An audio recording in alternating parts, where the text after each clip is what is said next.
اللي يعتدي عليك اعتدي عليه بمثل ما اعتدى عليك.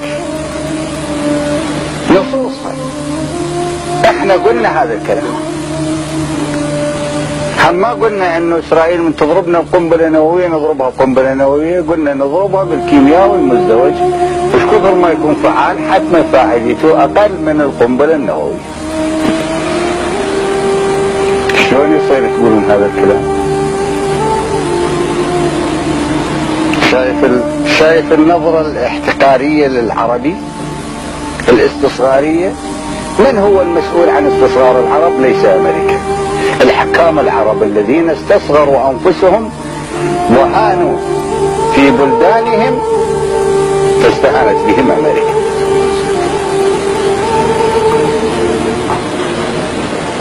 امريكا دولة اجنبية ممكن في العالم ان يظهرون ناس خيرين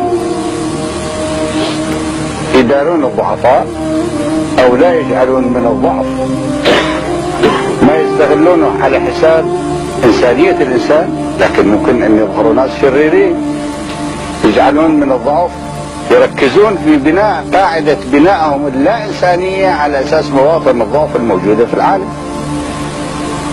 فلماذا يضعف المسؤولون العرب إلى الحد الذي وعن الضعفاء جعلوا الأجنبي يستهين بأمة العرب، أمة القرآن، أمة الأنبياء، أمة الرسالات، حصرا إلى هذا الحد؟